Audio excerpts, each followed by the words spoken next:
That scarcity mindset, that's me. I am very afraid of sinking money into a losing proposition. I can't be scared, but I also can't be willy-nilly where we're investing.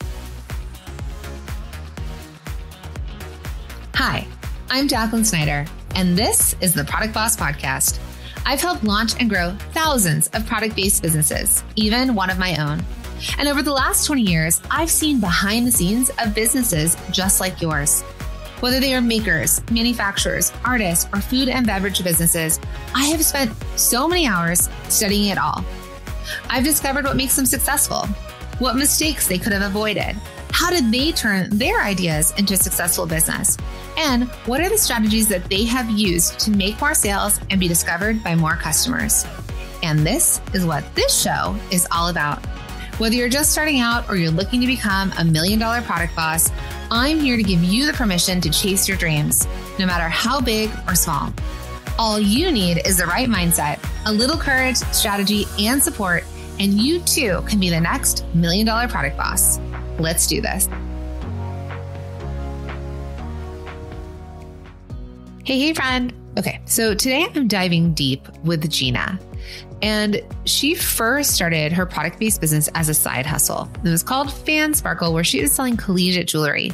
But she recently purchased a second business. In fact, this business is the company that was supplying her so much of the jewelry that she was selling in Fan Sparkle. So really cool, really kismet that she was able to do it. And now this business, Seasons Jewelry, has been in business for 39 years. So while Seasons Jewelry is already a well-established brand, sales have been slow, and Gina's been struggling to figure out what to do next, where to focus, and how to really grow this business past the plateau that she feels that it's in. As she dives headfirst into owning this new company, and congratulations, Gina, but she has left her full-time job. Okay, so congrats on becoming a full-time product boss. She's trying to figure out what to do next. And so what we discuss in this coaching call is how maybe, even though it's a 39-year-old business, it's time to go back to the foundations. It's time to go back to the basics. We need to identify what's not working and where she could be focusing so that she can grow this business. As I like to say, whenever you reach a new stage of business, you need to continue to look at the foundations and think, what's broken? Where do I need to level up, right? Because you cannot build on a cracked foundation. This is a really good episode, so let's dive in.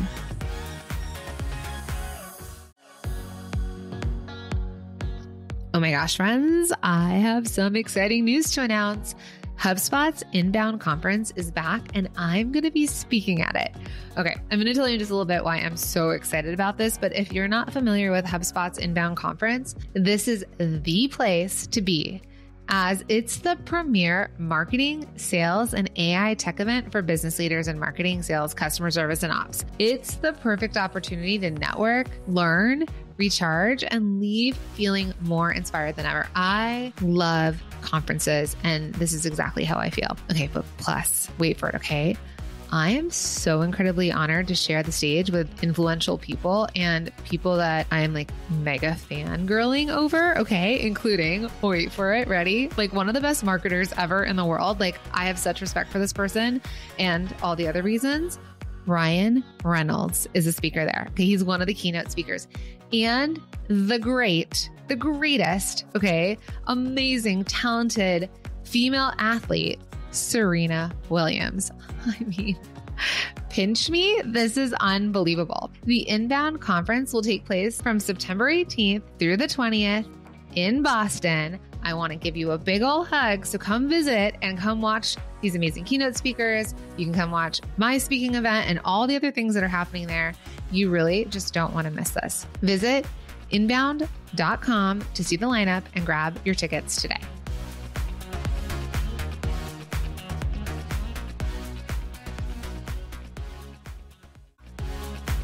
Hey, Product Boss. Okay, so are you struggling with elevating your branding and taking your video content to that next level? If so, I have just the software for you, and it's called Riverside.fm. Wouldn't it be a game changer if you could have crystal clear audio and video for your product launches, interviews, and even virtual events? With Riverside.fm, it's not just a recording platform, but your backstage pass to professional quality content creation. No more worrying about tech issues, because we all know sometimes the tech gods just aren't on our side. Riverside.fm allows you to connect with influencers, collaborate with partners, and engage your audience like never before. Plus, you can easily turn your recordings into shareable content for various platforms. It's exactly what we do here at The Product Boss. I'm actually recording on Riverside.fm right now, and when you see the clips of me that look amazing and crystal clear on social media, it has been all recorded and created on Riverside.fm. So it's time to grow your brand with beautiful visuals and captivating storytelling all in one place. So Product Boss, if you're ready to stand out in a crowded market and elevate your brand, head to Riverside.fm and enter the code The Product Boss, all one word, to receive a 15% discount.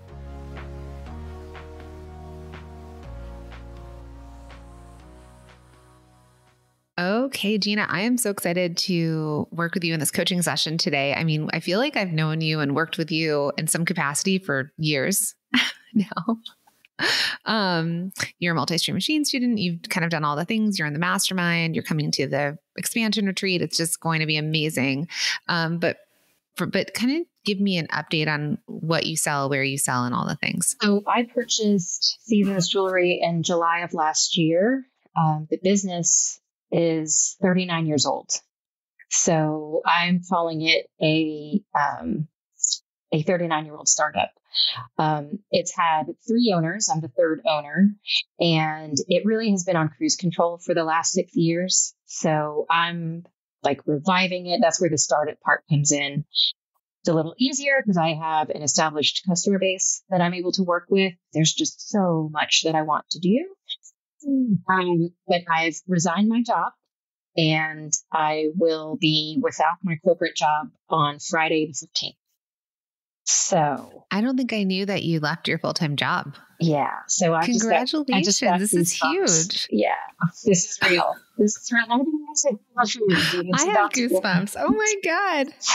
So I'm going all in. I've never been more excited to do such a scary thing, but I am excited. And I just want to make sure that I am not like that meme that you posted with the friends and Phoebe running around between all the wedding dresses. My most viral reel.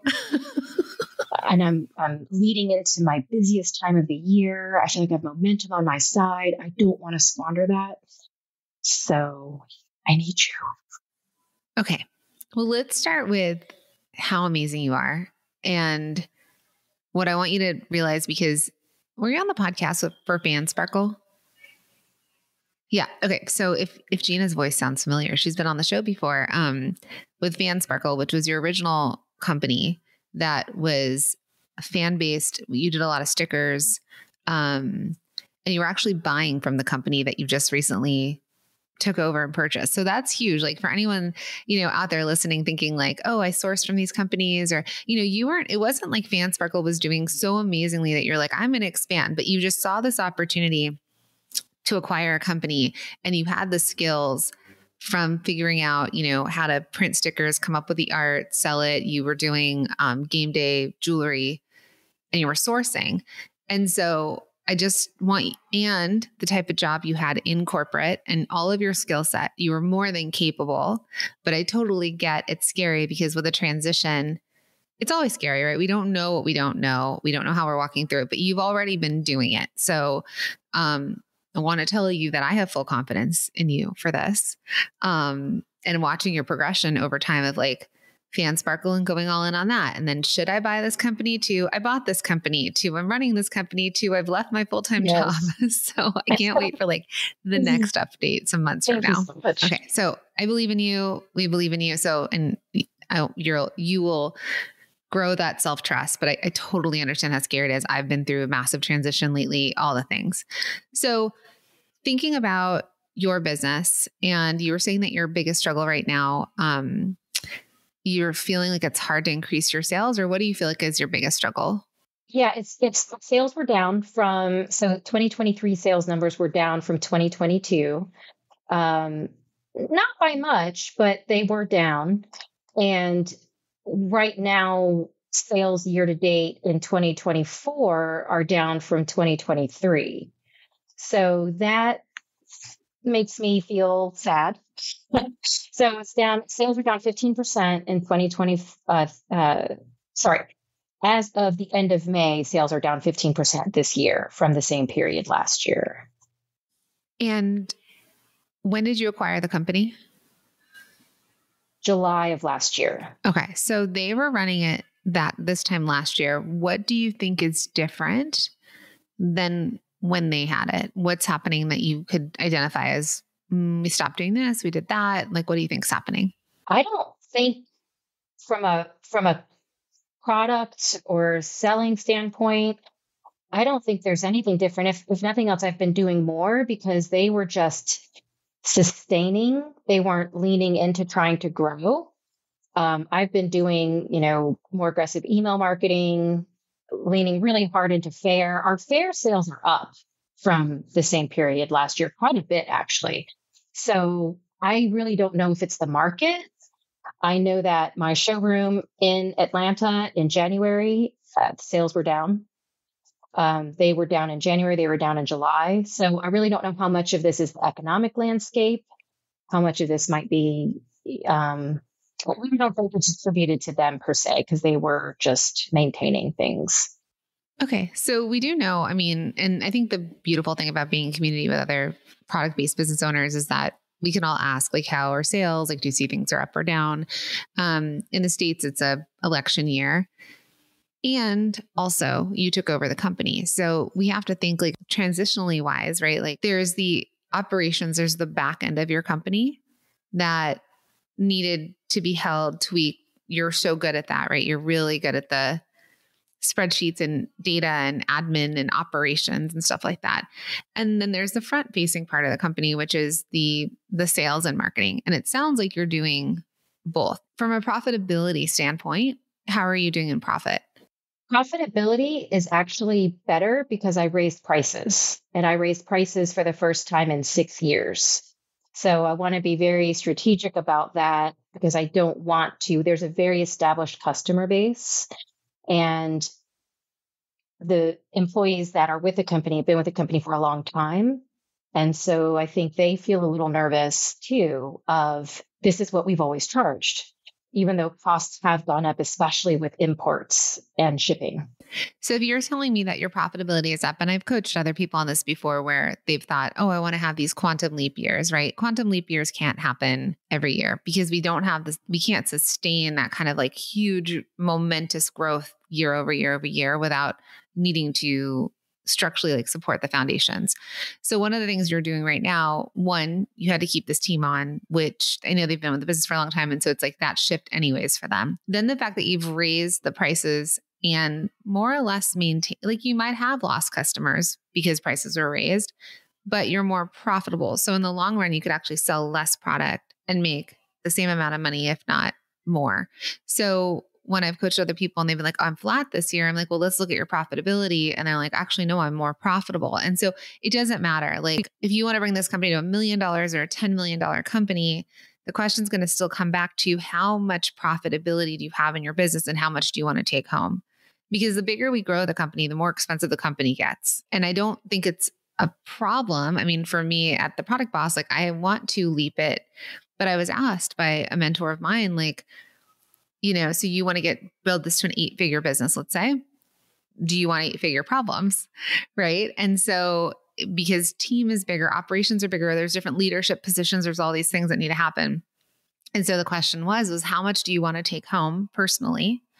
And then how could you build that into the profitability of the company so that there's enough to pay the bills, there's enough to keep in the bank for saving, there's enough to pay for taxes, there's enough for the operations and for investing, and then for you. So, even thinking about you and your salary, leaving your full-time job, we almost can reverse engineer this and think, what's the overhead cost for the whole company to pay the people, to reinvest, that you're not having to pull any of your own personal money out?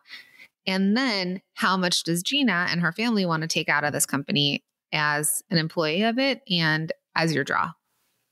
Right.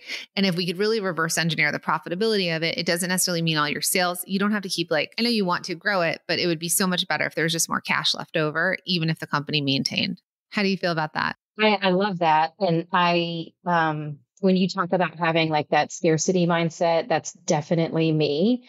And I am very afraid of sinking money into a losing proposition.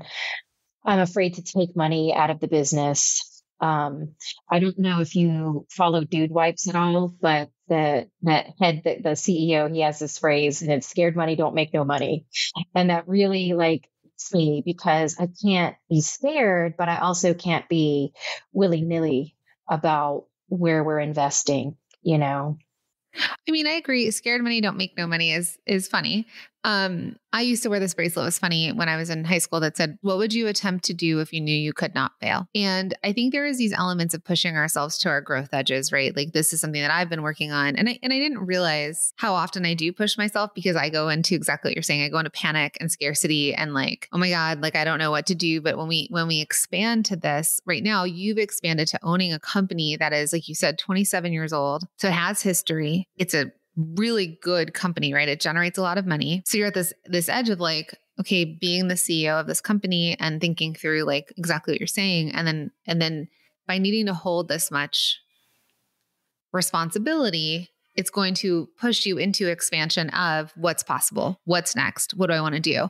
But I agree with you in the way of what are we going to spend the money on for the ROI? So I always want you to think what's the return on this investment? Is it worth it? Is there a more effective way that we can execute it? Does it need ad money? Do we need to be putting money into it? Do we need to be investing in shows? Can we grow it organically? What do we need to do? As a product-based business owner, one of the biggest things holding you back from being able to reach your business dreams and your goals could be a scarcity mindset. That's right.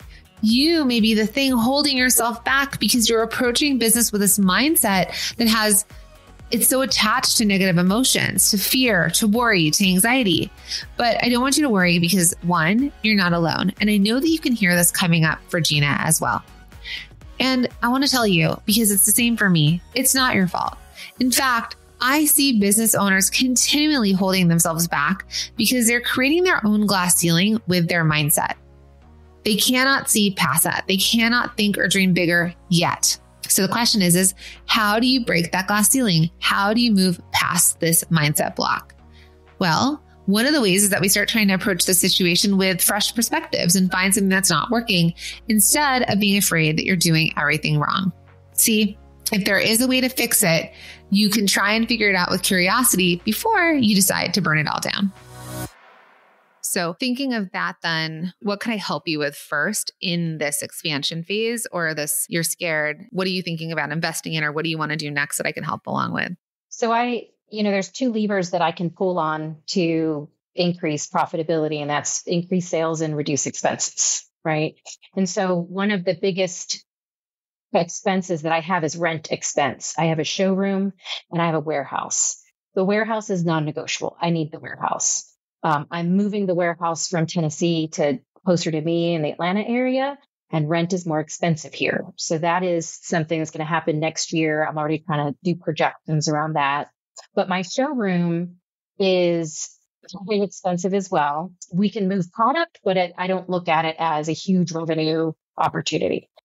But the question that has nagged at me is, how much would I lose sales if I were to not have that showroom and try to drive sales direct to our website, or when I move the warehouse here, having a small showroom at the front of my warehouse. It's having a flex space where it's finished in the front and then just the warehouse in the back. I'm scared. We have a very traditional population of customers that I do think comes to those shows, but as a whole, foot traffic is down. I don't know, again, if it's just short-term economics or if just the market, the wholesale buying market is being disrupted by companies like Faire.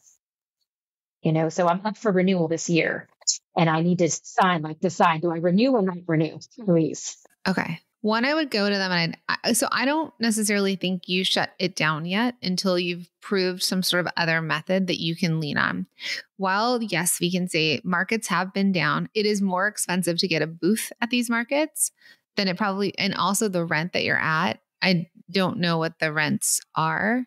If you're kind of grandfathered into a lower rent, do you know about that? If I were to come in today and say, hey, I want a booth, I want to have a rent here, I wonder what that market price would be versus the price you're in at. You could try and sublet part of it to make up the money. So instead of holding, can you have other brands in there? I think that is allowed. I know Seasons at one point sublet from a very large showroom. So my opinion is that you don't change anything too drastically yet until you've proven that you can make up that same amount of money without the markets. I think that there's smart ways that you can get creative and think, how do I make money on this space? One could be that, people, you're in the Product Boss community. I'm sure there's people who want to come to Atlanta that might even just tell you, like, I'd like to rent space at the market. They might just say that. Or you can rent permanent space to that person and they can come in and they can use it or show it. And think about it in that way versus shutting it down. Because if you were telling me you weren't making a return on it, but you are, right? It is. Yeah, it is. So it's paying for itself technically. Because if we cut it out, then we'd have to figure out a way to make up that revenue. And that's a harder thing. Yeah. For sure. And that kind of then leads me into my next train of thought is with me being able to devote full time to the company, we have the largest portion of our sales is wholesale. So that's good because I've just in hearing the chatter with the rest of the, mostly like the next level students, it's getting into wholesale. And my problem is actually opposite, is trying to gain more visibility direct to consumer. But I think that's secondary to really trying to further grow the wholesale base. So I have signed up for the show in Dallas this month. So I'll be going there in June. The company hasn't done the Dallas show in 7 years, maybe 8 years. So I'm not expecting that to be this magical event where we just are flooded with orders. It's kind of like just timing, like just getting exposure again and showing up in the right places. And it's going to take time to build. But then I start getting into that circular conversation of, well, am I wasting the money? Is foot traffic down and I'm not putting it in the right place? Well, the thing is you have a very established company. And so the people that have been buying from you, and that might be something that from the data points of who are your buyers and which ones are newer customers and which ones have been around for a long time and how long have they been around? Because they're already expecting a certain way of doing business. Like the harder part for people that have a product, they're launching into wholesale, nobody knows they exist. So one of the things that I did when I had my own, I'd go to markets. My markets would cost me like $5,000 plus travel, all the things. And I had to pray that the people walked by and they stopped and they talked to me. So I had my own ways of like saying like, hey, have you heard about Cuffs Couture? Like, and I'd like all of a sudden flash them my wrist wallet. That was like my ways of getting people to come talk to me. But when you're a more established brand and anyone that's listening, that's a buyer, you've worked with buyers, and they know that they're constantly buying from you, because what happens is eventually when you're an established brand in somebody's store, they need to keep reordering because their customers have an expectation that you're going to continue to carry that. And then they need to come to you. So they know that they're building in going to see Seasons jewelry at market. That's when they go do it. It's part of their plan. And then they'll kind of like take some time to walk around the other booths. So people just kind of have pop-ups and they'll be like, let's stop or let's not stop. But they go as if like you've got a list. You're going to a grocery store and you've got a list because you have a meal that you have to make. And you're like, I need to go get eggs. I need to get flour, right? Like you have this very specific recipe. So I think that that's built into Atlanta for you. For Dallas, you signed up. We're not looking back, but let's look forward to thinking, how do we make it the most effective event for you for conversion? So one thing I would do is I would look at your email list of your buyers and I would say, hey, I'm going to be at Dallas Market. Set an appointment with me, right?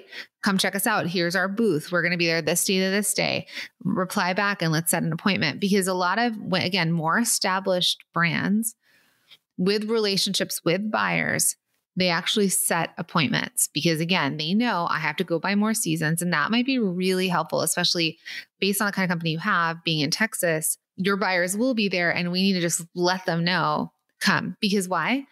One, maybe they've fallen off, but they're like, oh, I'll check you out in Texas. 2, maybe we get them to place a reorder that they haven't been thinking about. Maybe there's a new collection you want to put in front of them, right? There's so many things that you can do. So I think you start with marketing to your warm audience. We talk about this, whether it's direct to consumer or anything.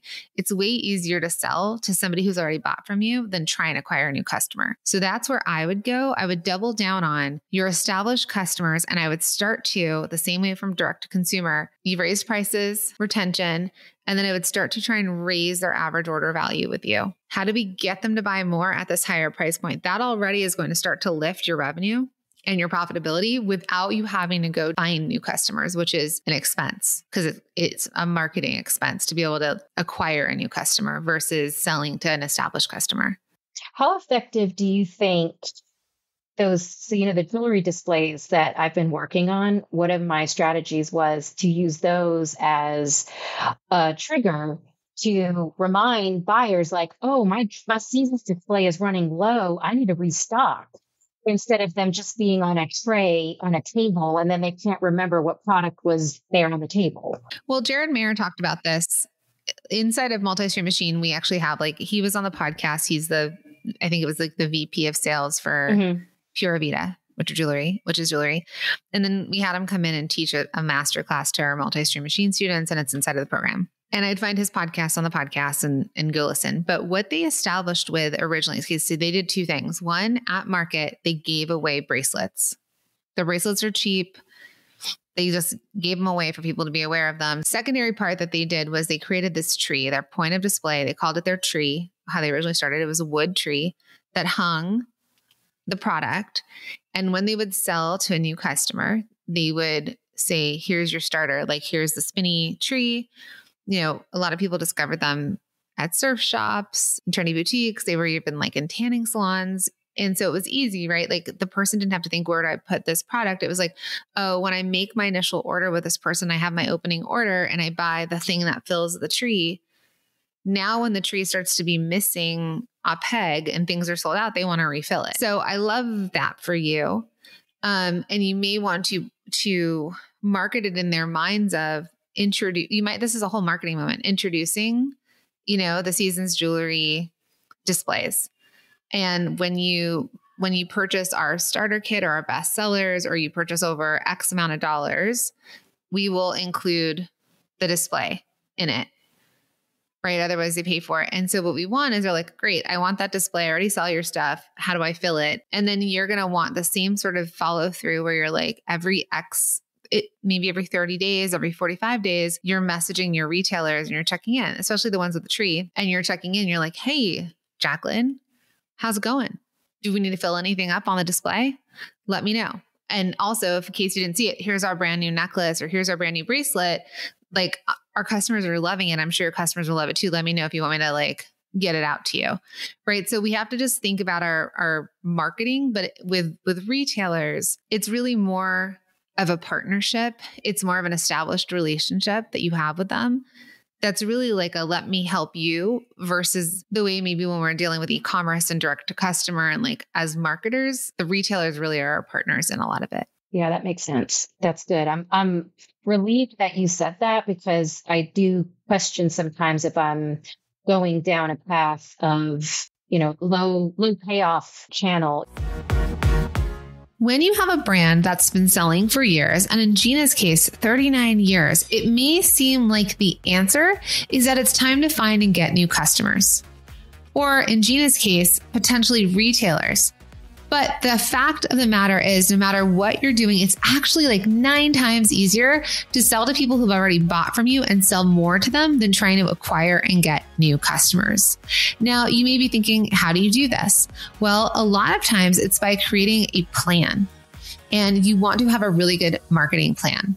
And you want to make sure that you're nailing your foundations and you're updating your plan to the time that we're in today. Perhaps what worked last year, 10 years ago, 39 years ago has changed. So when it comes to your current customer base, we want to go back and think, how do we get them to come back and buy again?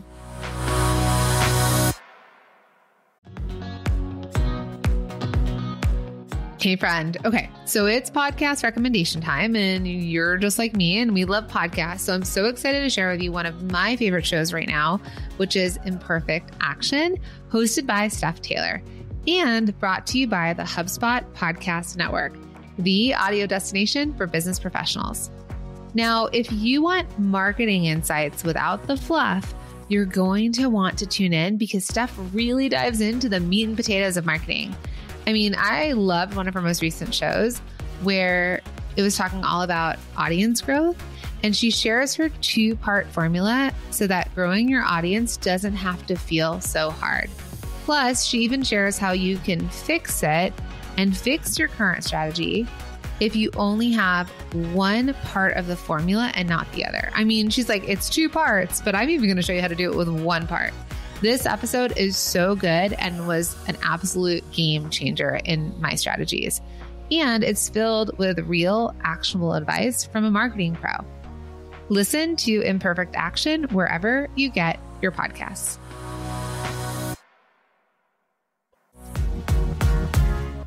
Hey, Product Boss. Okay, I've got a really exciting announcement. Now, I'm doing something I have never done before, and I am hosting one of our most popular challenges this summer. Yep, we are going to do it in the summer in July. Okay, so before I tell you all the details, I just want to talk to you a little bit about something that has really been coming up a lot in our community.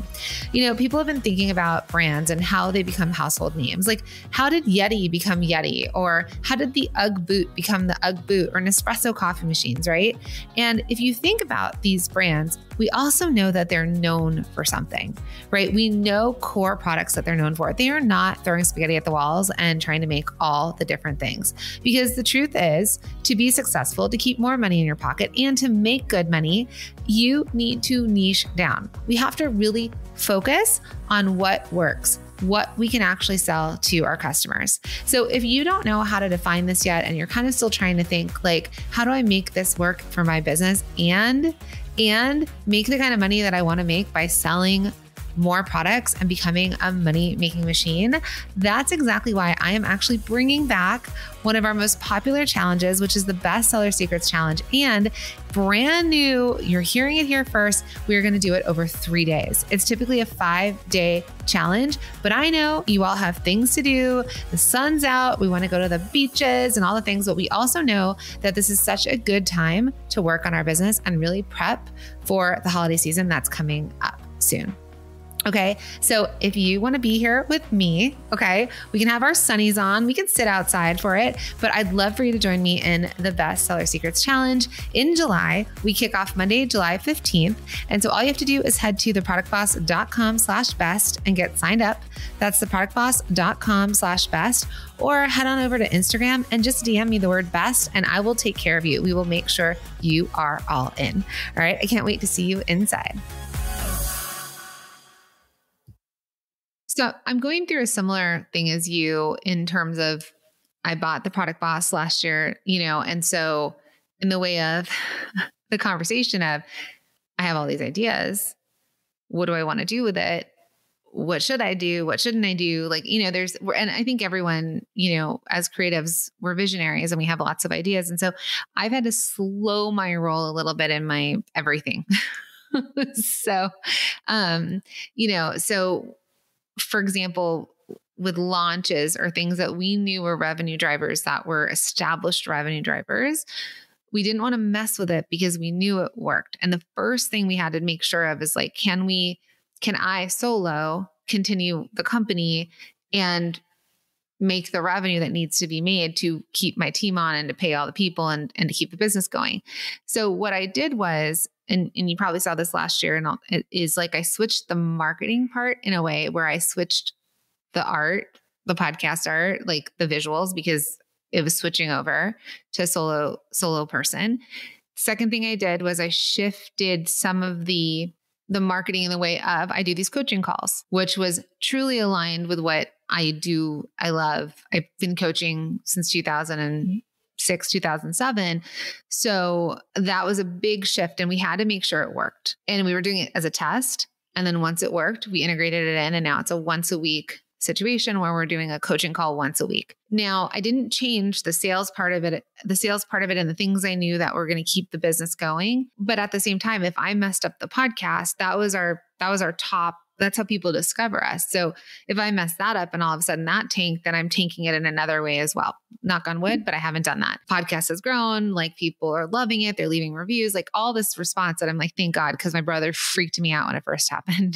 He's like, he was like, Regis and Kelly, they always had to replace the co-host. And I was like, okay, don't freak me out right now. So people are always going to give you their opinion and you're going to follow your gut. So for me, I was like, I'm going to coach. I like coaching. I know I can do it. I know I can do it really well. And it is a marketing effort because the podcast is free, but it is something that people hear and then it brings people in.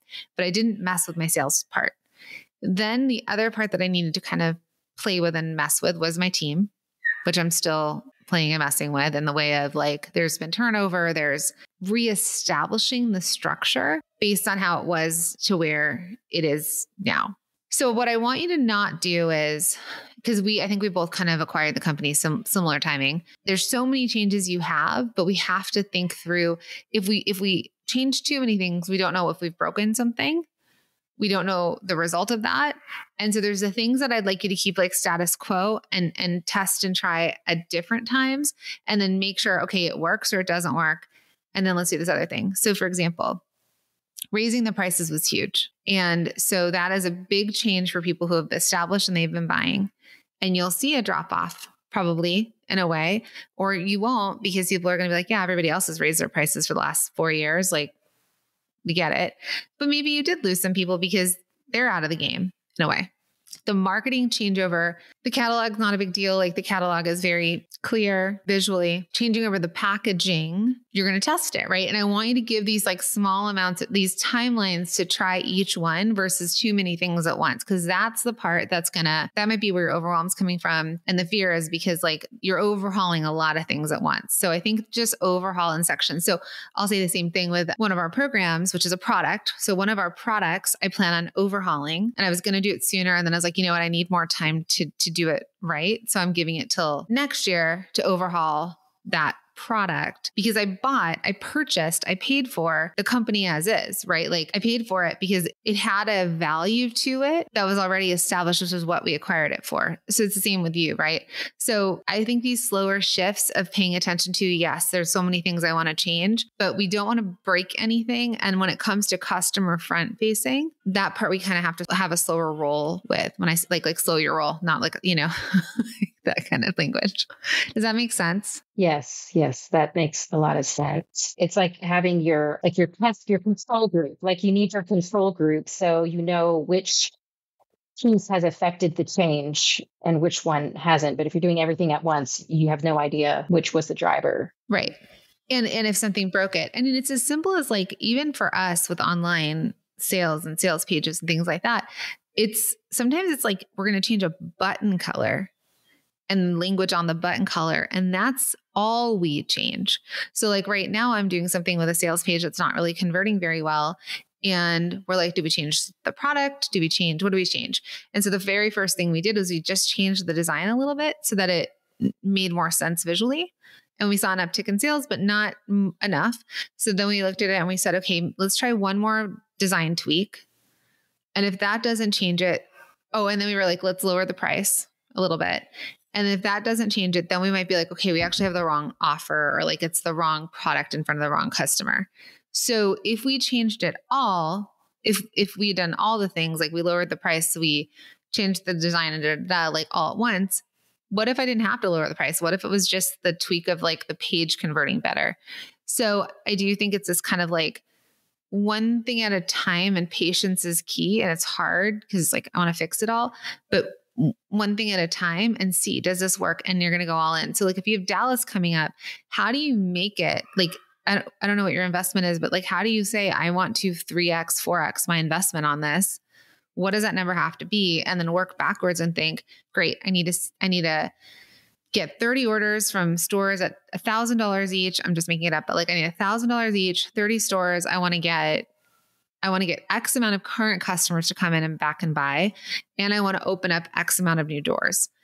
And then you think, how do I do it? And then that is a project, Because if you open 30 new stores at market, same thing. Like now you've added new retailer partners on, you've gotten other ones to come back and buy again faster, right? Sales are happening. All the things you're telling me you want to happen will happen, but we want to get focused in our action for that. Okay. I love that. I love that. And you've answered another question because, when you talked before about what's your blue ocean, like that just really hits home for me. And I think ours is doing licensed jewelry really well. And so we did a custom piece for a sorority and it turned out beautiful. And so of course, then I start going, well, let's do sorority jewelry. And now hearing you, it's like, no, pump the brakes. Let's focus on the license that we have, because I'm scared about the cash flow that path would chew up and the length of time it would take to grow that. So instead, maybe focusing on the line that we have, growing that. We got 2 additional collegiate licenses 2 weeks ago. And so now then that gets me to the team structure, and visibility is key, especially within the collegiate space. People in Texas are not going to buy the new license that we just got if they don't know we sell it, and it's not enough just to put it on a website. Okay, I want to back us all the way up. What do you think realistically each license could generate in terms of, if you were to go, let's say I was going to say, okay, go all in on 3 of them. What would each of the 3 be able to generate in terms of revenue for you? Really small. So like Air Force, for instance, we only have Air Force because the Air Force Academy buys from us. So they make it worth it to have that license, but that sells nothing like the University of Georgia. Okay, so let's go with University of Georgia. So let's say we had 3 tiers of licenses that you had. You had your top, it's like sports. I'm not like a Pac-10, right? Like I'm not, we didn't have a sports team in art school. So, like you had your tier 1, your tier 2, and your tier 3. So Air Force, thank you for your service, but tier 3 in terms of revenue generated. So if you could take the 32 and I want you to split them into 3 tiers of like biggest, middle, smallest. And if we think about levers to pull, I would tell you to look at your biggest first and think, what is the reach and capacity? Just because it's a University of Georgia, does it mean they only have to sell in Georgia? I don't know, right? But if we're just going to think Georgia, University of Georgia, what is the capacity? How many stores do you think that you could acquire? Like what's an average amount of stores? And then what is the amount that they will spend with you for an order, or also the year, right? Like, okay, if I think I can get 50 stores in Georgia, or maybe it's 20 stores, and I'm going to go with the easy number, $1,000. I can get them to spend $1,000 a year. So then we know, okay, Georgia's going to drive, at least from a wholesale perspective, $20,000 worth of revenue. Or you're like, it could be 50,000, or I can make 100,000, or maybe because you have the license in jewelry, could you be making $1 million off of Georgia? Maybe. Like, I want you to expand that edge of how big could you grow a license with your product? Because then it becomes a math equation. So if you're like, okay, my top out of the 32, I have the top, I'm just say 10. There's 10 of them in here. And I think, like, let's just say you're like, I could actually generate $250,000, easy on these top 10. Now you have a $2.5 million company just from those 10, and we still have 22 others to sell from. I think from an execution and like a higher level strategy, let's see what we can push it to, and then see where we need to focus, because Air Force might just be like not a set and forget, but like they're going to come back and buy. They buy. We're not going to invest in a ton of new styles and jewelry because they're a tier 3 in terms of product offerings. So you keep it as is. But the ones that are like expansive and have like this like huge capacity to it. So that's what I want you to think about, because that's a growth lever that you can do by then saying who's on your team, or where, again, it goes back to your efforts. Where can the efforts be spent on expanding certain licenses as big as you can get them, letting the other things coast. And then you're like, okay, now I'm going to go to these 5. And how big can I get those? I'm going to go to these 5 and how big can I get those? Instead of constantly acquiring new licenses, which means new design, new product, that's the expense. I want you to think more of like, how can we maximize the sales and profitability for the things that we've already acquired and spent on? You didn't have to buy most of these licenses, but you acquired them with the expense of buying the company, and then you added on these 2. And so that's where I would first push to. Okay. No, that makes a ton of sense. Yeah. You go deep. I want you to keep going deep. Like I want you to be like, what am I doing? Let's go deeper and like excavate and keep thinking, how can I do that? Okay. Because I think right now your expansion is going outside of what you're doing versus internally and like deep diving, like excavating the company, excavating the assets that are already there. The expense is coming with expansion outside of it when we could kind of go deeper in.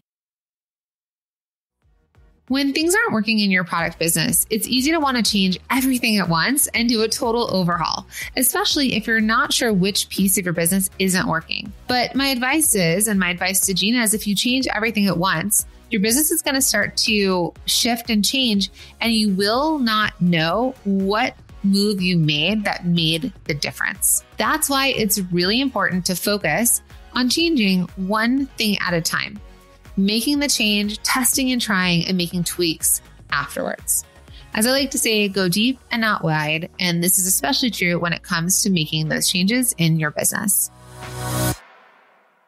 So team-wise, then I would assign them licenses and give them sales goals and say, hey, so-and-so, I want you to, here's your metric, here's your here's what I want. I want to see $100,000 from these 5 schools over the next 6 months. I don't know. I'm just throwing a number out there.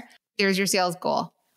Go. And when you hit, and you give them tiers, salespeople like tiers. If you hit this, I'm going to give you a bonus on top of that, right? So it could be, I know you mentioned FAIR, but I think FAIR is a tool, not a plan. Wholesale is the plan. FAIR is just one of the streams that you can do by being on there. You have a presence, but it's, there's a lot of people on there. It's kind of turning back into like the idea of Etsy. I had a whole call with FAIR. I told them all my things. I was on with like someone who made decisions. It's like, can I just get into this with you? So they're a tool. They have reach if people are searching for what you're looking for. The quality of the customer is not vetted. So it's kind of like a nice to have, you're there. But the way that I teach wholesale, which I teach in MSM, which you're in, right? Like that is the way, and you have sales reps and you're doing shows. So you're doing this way that if I were starting my business today, this is how I would be pursuing wholesale, exactly like how you're doing it. I wouldn't change what you're doing. Markets, I would make sure they were profitable, but I don't think I would close down my showroom either because it's like a sales channel. Okay. So I think to recap, team-wise, if you can I think for you actually in general, for everything we talked about, it's like really setting these like higher level metrics and going deep and focus on the things that are working, not changing too many things and thinking through, okay, how do I make Dallas market really good? Think about what you want to happen and then think about who you need to help you make that happen. Ooh, love it. Yes, I love it. Thank you so much, Jacqueline. This has been great. So Gina, are you working, like if another product boss hears this and they're like, we want to buy jewelry from you, like can people contact you as wholesale buyers or like just as a quick kind of thing for people that they're like, she makes, because you used to buy from Seasons as a product boss. So how could they work with you? So I have a website. It's seasonsjewelry.com. And we're also on social at Seasons Jewelry, TikTok at seasons.jewelry. Any of those channels. Yeah. And so if someone wants to come buy wholesale from you, they're looking for game day jewelry, they can buy. Yes, they can buy. I have a showroom in Atlanta, so I'll do virtual appointments. I'm opening up the showroom for a customer in August, so we'll do it all. And then can they buy direct to consumer if someone's like, oh my God, I'm a University of Georgia fan and I want to buy a necklace from you? Can they do that yet? Yes, they can do that too. Yeah. Right now it's a separate website at seasonsjewelryretail.com, but I am in the process of collapsing those down into one site. So either site will get there. We have redirects for both. Amazing. So go check out all the game day. Plus you have fashion jewelry, but like we said, you're really known for the game day stuff and you could be a supplier to people. People can just come by, gifts and presents and all the things. And really, really, really proud of you. You're doing amazing things. I can't wait to continue on this journey with you as your coach and watch you grow. And hopefully in, the next I don't know, maybe early next year, we'll have you back on and you can report back on all the amazingness that you've done. Yeah. You're a godsend, Jacqueline. Thank you so much. I don't think I could have done it without you. The confidence that I've got from you and your program has just been the game changer.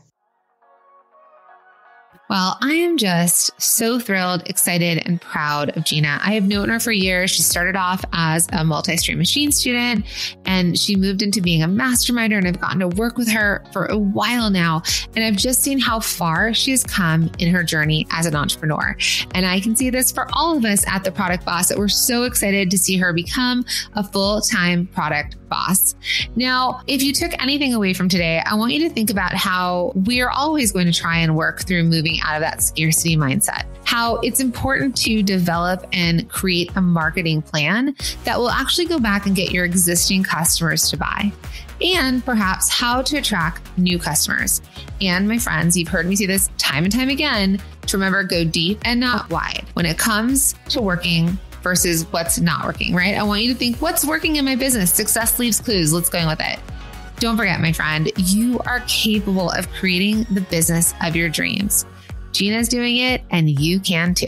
If you loved this episode, let me know. Send me a DM over on Instagram. I'd love to hear from you. Let me know your biggest takeaways. And if you haven't done so already, I would be so grateful if you could jump over to wherever you're listening to this podcast. Make sure you are following the show. And if you haven't left a review yet, would you mind leaving a review? I read every single one of them, and it really helps me make sure that I am creating the kind of content that is resonating with you, and that we're getting out in front of more product-based business owners around the world so we can continue to help them grow beautiful businesses. All right, my friends, I'll talk to you next time.